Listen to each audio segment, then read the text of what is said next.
बोले बेटा हम अपने पितरों का ध्यान कर रहे हैं, भगवान का ध्यान कर रहे हैं, बहुत कष्ट है। नारद भगवान ने मृत लोक पर आए हुए हैं अपने पितरों को तारने के लिए, कथा सुनने के लिए, कथा करवाने के लिए नारद भगवान आए हैं मृत लोक में। अब यहां जब आए तो महाराज बद्रिका आश्रम पहुंच गए, बद्री धाम। और जब बद्री धाम पहुंच गए तो वहां पहुंच करके चारों भैया सनत कुमार और सनंदन, सनातन, सनक, चार भैया वहां बद्रिका आश्रम में बैठे हुए थे। नारद भगवान को देखे, देख करके उनका मुख उतरा हुआ। किसका? नारद जी का। अब यहां पूछ रहे हैं कथाम ब्रह्मण दीन मुखः कुत चिंता तुरो भवान त्वरितं गम्यते कुत्र कुतश्चागमनं तवा। नारद भगवान को सनत कुमार कहते हैं कहां से आप आ रहे हैं? कथम ब्रह्मण दीना, आप कहां से आ रहे हैं नारद जी? तो नारद जी कहते हैं, पूछते हैं मैं कहां से? सनत कुमार कहते हैं कहां से आए हो और मुख आपका क्यों उतरा है? आपका मुख क्यों उतरा है? संत का मुख उतरा हो, मलिन हो तो ये शोभा नहीं दे रहा है, क्योंकि संत का मुख हमेशा चमकना चाहिए। पर नारद आपका मुख उतरा हुआ है, क्यों? चिंता तुरो भवान, क्या चिंता है? माना गृहस्थ जीवन में किसी प्रकार का घर में कष्ट हो, कोई पति पत्नी से झगड़ा चल रहा हो, घर में धन ना हो या घर में व्यापार ना चलता हो, किसी प्रकार का दुख हो, ये समझ में आता है। लेकिन एक संत का मुख उतरा ये शोभा नहीं देता, क्योंकि संत को के पास भगवान का नाम की गुणगान है। उनका संत का मुख उतरा या मलिन नहीं होना चाहिए। क्या कारण है? क्या चोरी हो गया आपका? क्या तकलीफ है?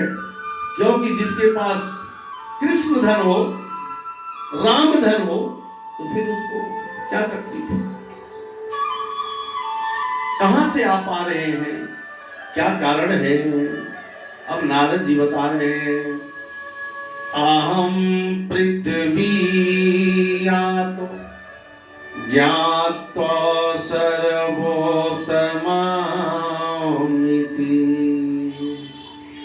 पुष्करं च प्रयागं च काशी गोदावरी तथा हरिक्षेत्रं कुरुक्षेत्रं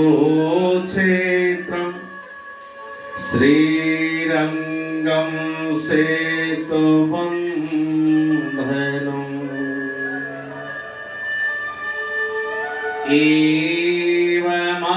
एवमादिषु तीर्थेषु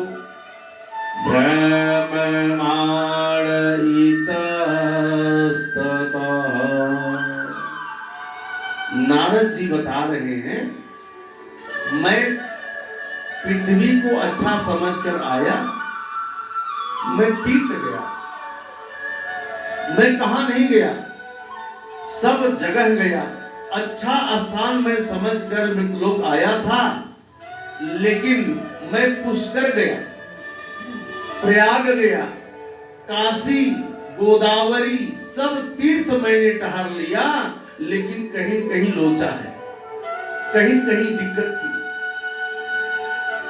फिर मैंने हरि क्षेत्र गया, कुरुक्षेत्र गया, श्रीरंगम, मैं सब जगह गया, रामेश्वरम गया, लेकिन मुझे कहीं शांति नहीं दिखाई दी।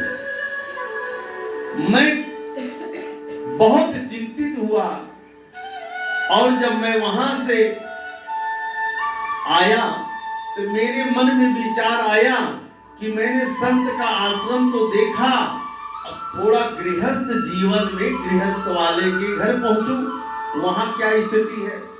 तो वहां पहुंचे हैं नारद भगवान। कहां पहुंचे? गृहस्थ जीवन वाले के घर में। तरुणी प्रभुता गे साल को बुद्धिदायका कन्या विक्रीणो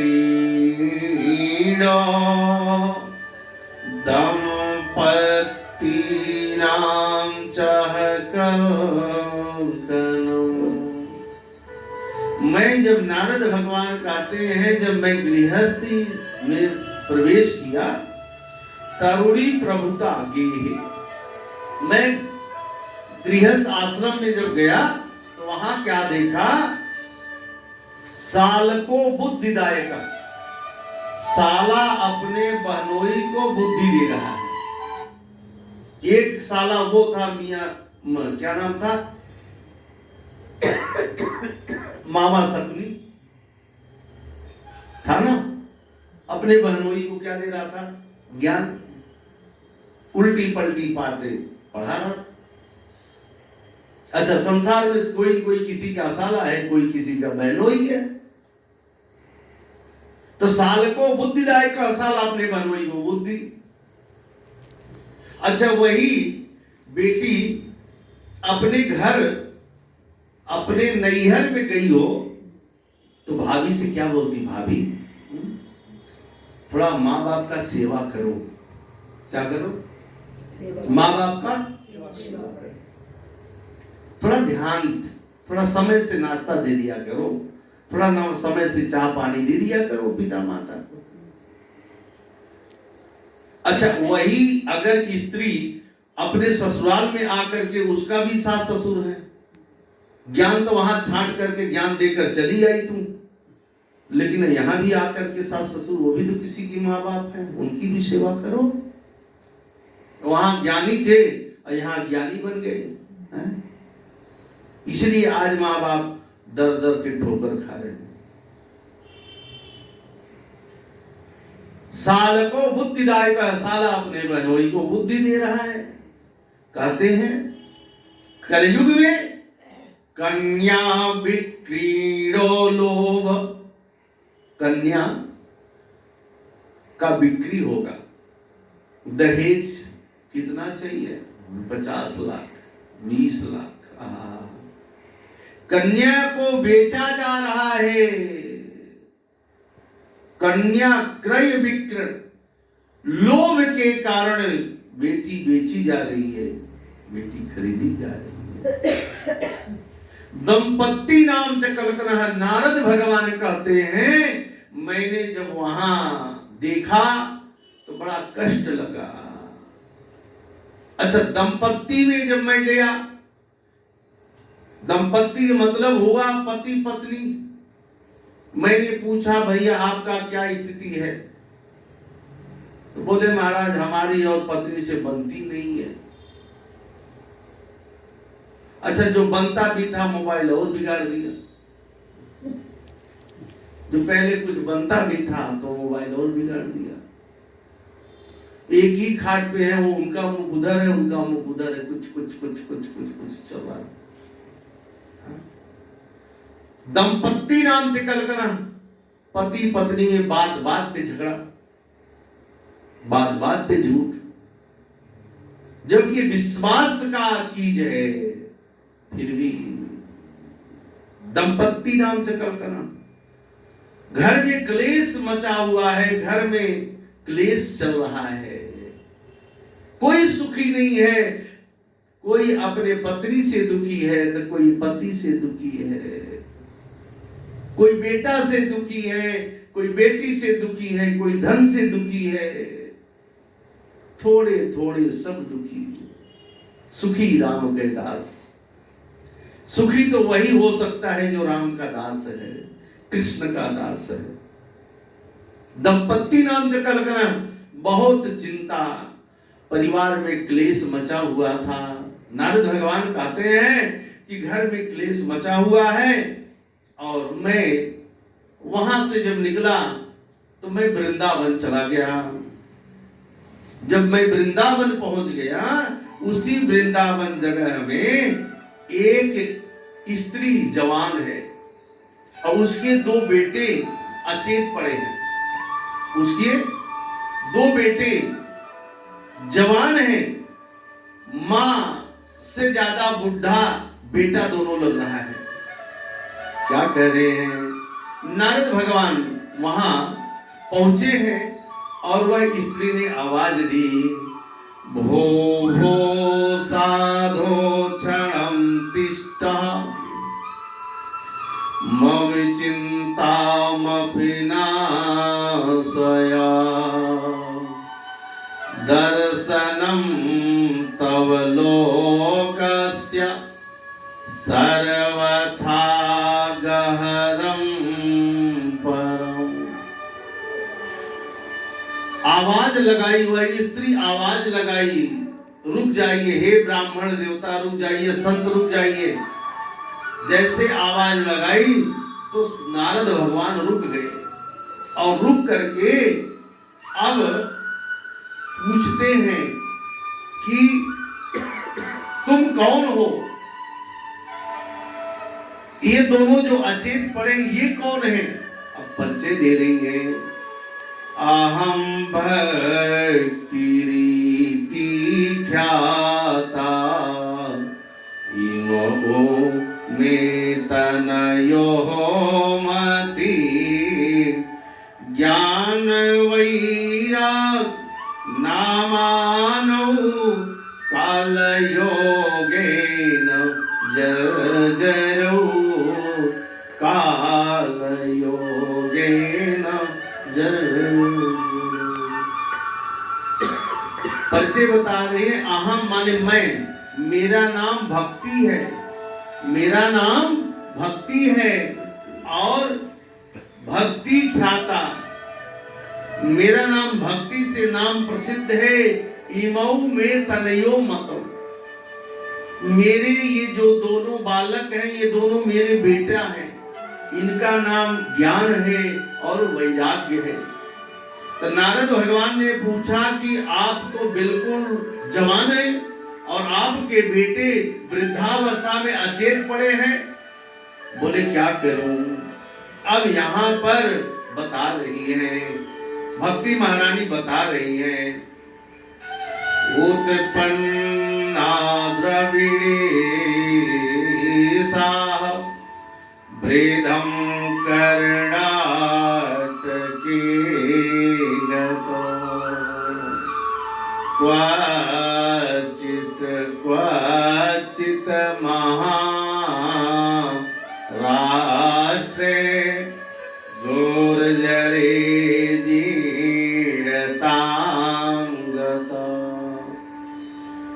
भक्ति महारानी कह रही हैं कि मैं उत्पन्न हुई द्रविड़ देश में, मैं उत्पन्न हुई द्रविड़ देश में। अब उत्पन्न हुई क्योंकि कर्नाटक में गई और वहां मेरा सम्मान मिला, महाराष्ट्र में गई मेरा और सम्मान बढ़ गया, लेकिन जब मैं गुजरात में पहुंची तो मेरा वहां से बुढ़ापा आ गया, क्योंकि कलयुग प्रारंभ हो गया। जब कलयुग प्रारंभ हो गया तो भक्ति का पूछ खत्म हो गया। नकली भक्ति सब कर रहा है, दिखावा भक्ति सब कर रहा है, ओरिजिनल भक्ति कोई कर ही नहीं रहा। इसलिए कलयुग में केवल क्या डोलेगा? केवल मुख ही डोलेगा। झूठ ही लेना, अरे झूठ ही देना, झूठ ही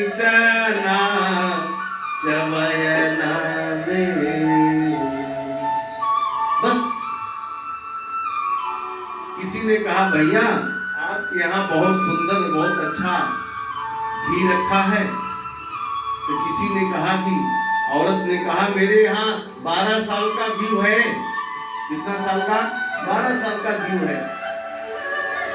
तो एक स्त्री थी, बोली महाराज 12 साल का घी है तो जरा हम भी इनसे एक दिन मांगने चली गई। कोई रिश्तेदार आया तो सोची कि घी रोटी, क्यों थोड़ा घी में रोटी लगा दूं।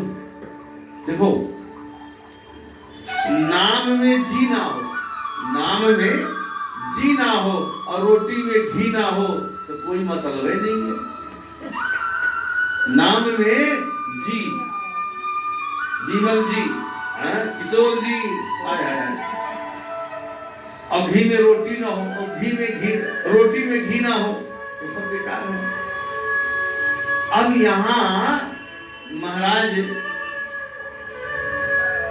कर्नाटक में वहां से कलयुग प्रारंभ हो गया।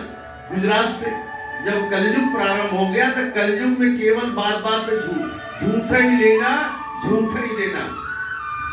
तो जब घी मांगने गई तो बोली बहन जी ऐसा है घी बहुत ऊंचा है, ऊंचे पर रखा सिगार पर, कल आ जाना।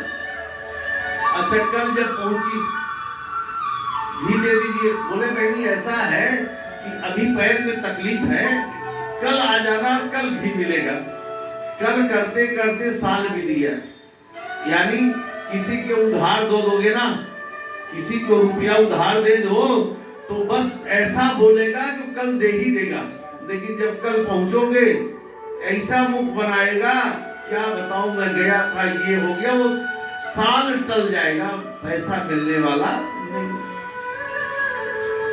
घी मांगने गई साल बीत गया। तो बोली बहन ऐसा है अगर मैं घी खाती तो 10 साल से घी पड़ा नहीं रहता, इसलिए केवल वो देखने की चीज है, वो खाने की चीज नहीं है। कछु तो बोलन पड़ोगे जोर से, और जोर से, और जोर से, और जोर से।